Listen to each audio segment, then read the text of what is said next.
Hey coin lovers and treasure hunters, today we are diving deep into a coin that many people think is just a worthless penny. But what if I tell you that one of these 1979 pennies with the right condition could be worth hundreds or even thousands of dollars? We're talking about the 1979 1-cent coin from the United States, often called the 1979 Lincoln penny. In this video, you'll learn the full history behind it, what makes some of these coins valuable, how to spot a rare one, and most importantly, what a 1979 penny might fetch in today's market. So grab your magnifier, and let's get started. The 1979 1-cent coin belongs to the long-running series known as the Lincoln cent, or Lincoln penny, which began in 1909 to honor Abraham Lincoln. From 1959 until 2008. The reverse tails side of the cent featured the Lincoln Memorial in Washington, D.C. That includes the 1979 version. The 1979 coins were struck by the United States Mint U.S. Mint. In 1979 alone, billions of pennies were minted. Composition: the 1979 penny is made of 95% copper and 5% zinc, a copper alloy. Because later pennies starting in 1982 switched to a copper-plated zinc core, due to rising copper prices, these pre-1982 copper pennies, including 1979, have become more interesting to collectors for their copper composition and historical context. On camera or voice-over idea. The reverse features the Lincoln Memorial Building. Above the memorial, United States of America, and E pluribus unum. Below, 1 cent, which indicates the value. Not every 1979 penny is valuable. In fact, most of them, especially worn, circulated ones, are worth just slightly more than face value, or maybe a few cents extra because of copper content. But certain factors can make a 1979 penny more valuable: condition and grade. Coins that are uncirculated, or mint state MS, especially with red original luster, are far more valuable than circulated, worn coins. Whether it was minted in Philadelphia, no mark, or Denver matters. Also, proof coins from San Francisco can carry higher value. Original red copper coins, especially in mint state, are the most desirable. Less original red tends to fetch lower. Some 1979 pennies with minting errors, off-center strike, die break, cud, double strike, striking through obstructions, etc. can attract collectors, though such coins are rare and value depends heavily on severity and grade. Scarcity and high grade ***. Given the huge mintage of 1979 pennies, billions made, most high-grade coins are rare because most have been circulated, lost, worn out, or destroyed. That's why high-grade uncirculated coins command premium. Reportedly sold for about $2,820 in a 2016 auction. Proof coins 1979's Deep Cameo, high-grade PR/DCAM, very rare. Premium value depends heavily on condition. Comes with significant collector interest. Some auction estimates run in the high hundreds or possibly more for perfect specimens. Air variety coins, off-center, die break, double strike, etc., if authenticated and in good grade, can attract high collector premiums. Values vary wildly depending on severity and rarity.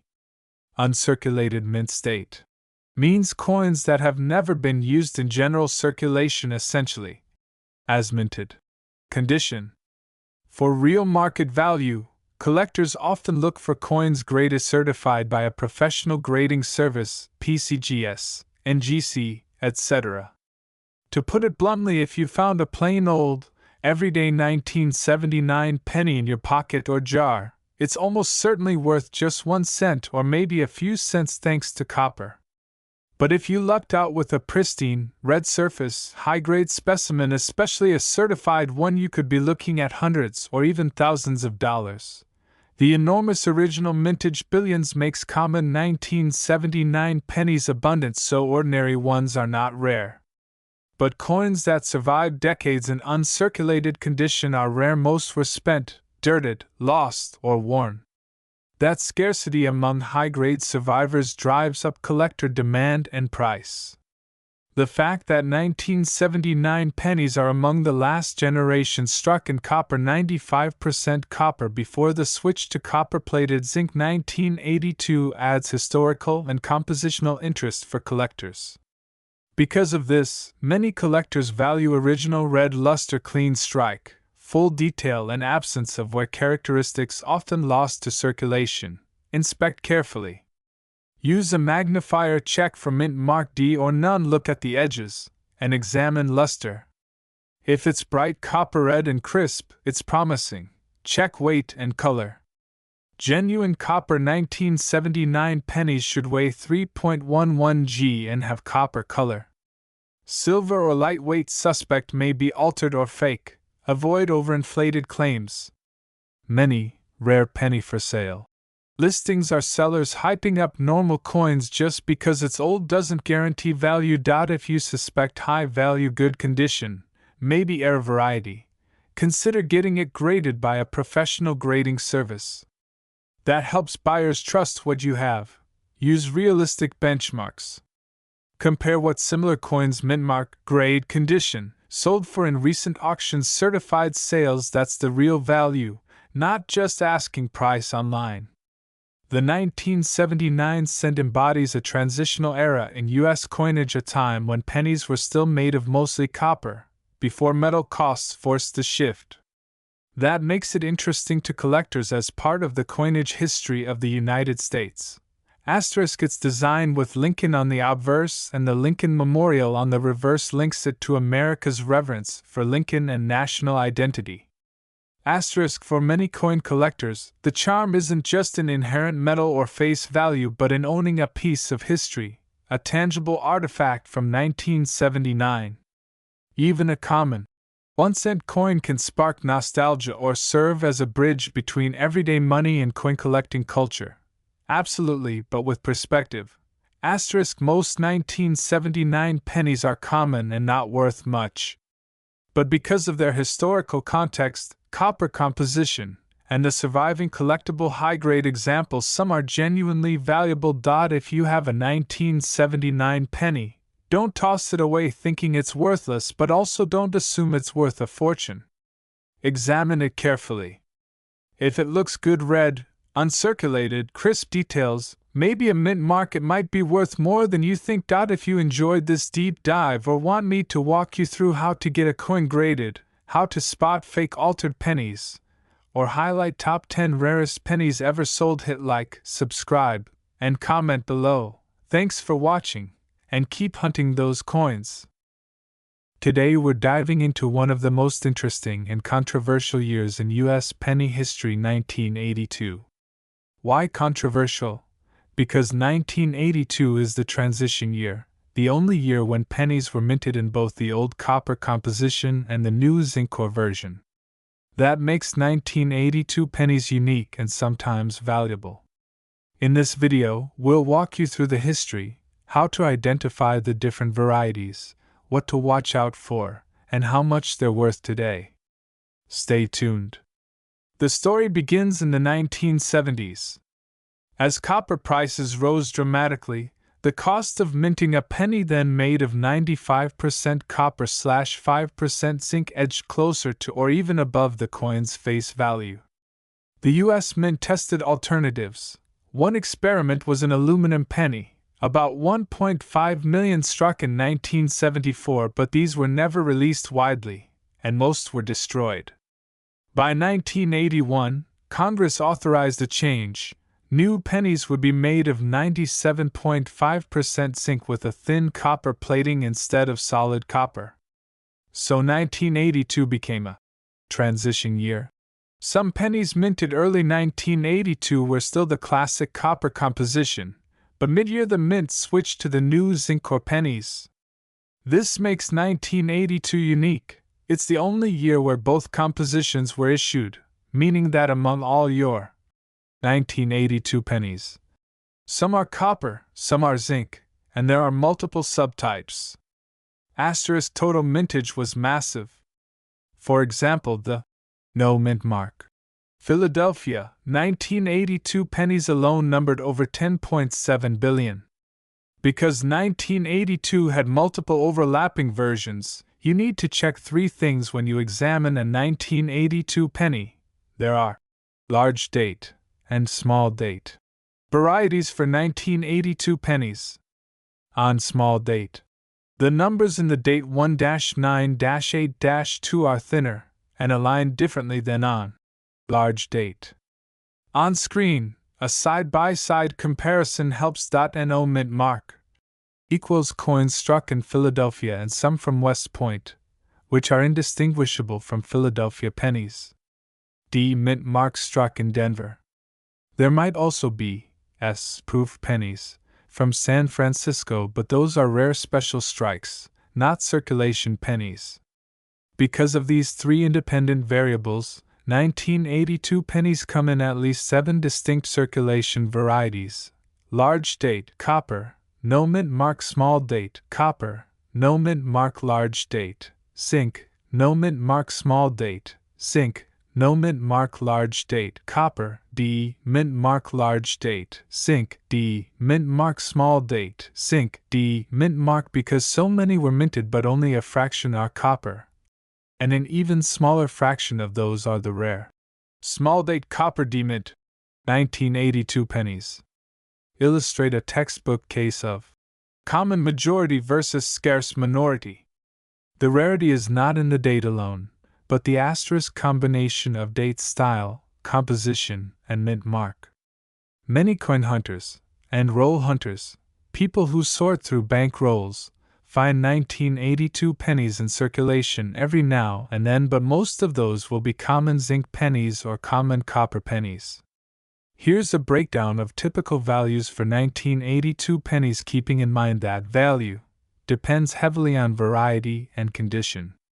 The values come from recent numismatic sources and price guides. Most 1982 pennies in normal circulation, either zinc or copper, are worth roughly face value 1 cent, or only a few cents over if in somewhat decent condition. Some slightly better circulated coins but not rare varieties might fetch a bit more, a few cents to $1 or $2 depending on eye appeal, but nothing dramatic. Uncirculated, better condition, common varieties **** a standard 1982 penny, say Zincor, small or large date, no mint mark and mint state, might be worth a few dollars for collectors wanting a clean uncirculated example. According to one source, typical certified uncirculated MS plus 1982 pennies go for around US $20.36 plus. Rare varieties where the real value lies. The rare and very sought-after variety is 1982 D small date copper, the small date style plus copper composition Denver mint. According to some reports, this variety is extremely scarce, and a few certified specimens have commanded thousands to even tens of thousands of dollars at auction. For example, one auction 1982 D small date copper penny reportedly sold for as much as US $18,800. Other less dramatic but still above average varieties, e.g. small date copper, no mint mark, high grade and strong mint state, may fetch hundreds to low thousands depending on market demand, collector interest. Important caveat: no hot market assumption. The values above are collectible estimates, not guaranteed sale prices. Real-world results vary significantly with condition, certification, and demand.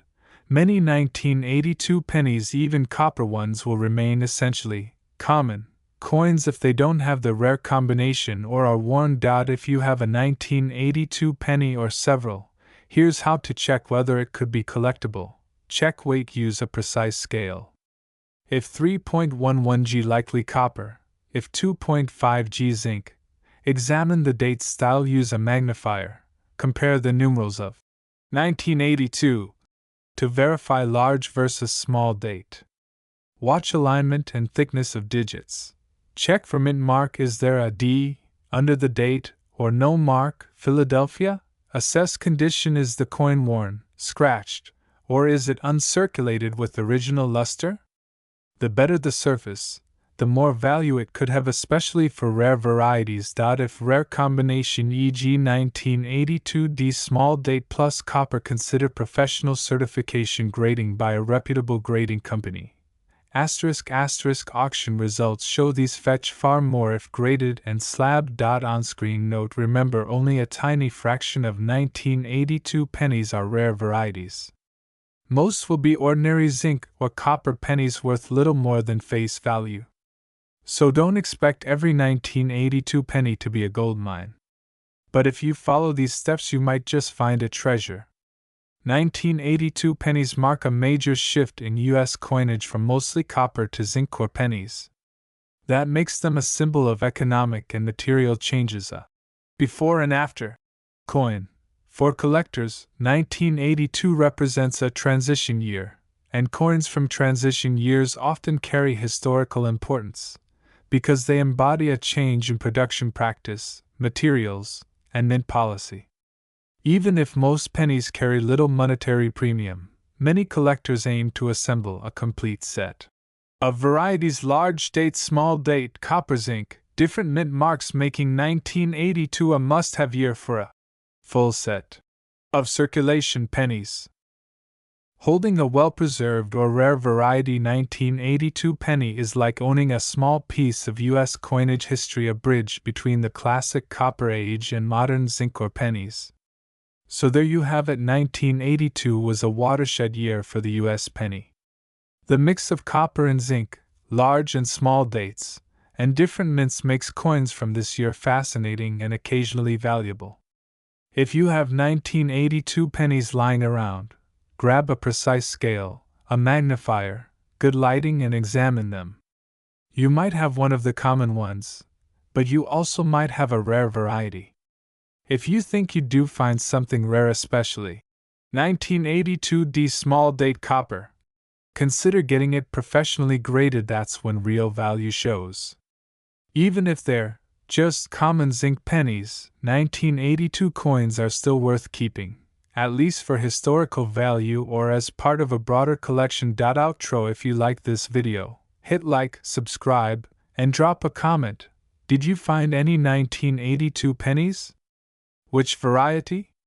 Share your experience. The composition change from copper to copper-plated zinc in 1982 is documented by numismatic histories. Typical values for 1982 pennies in circulated versus uncirculated conditions come from price guides such as Coin Trackers, Coin Value Checker.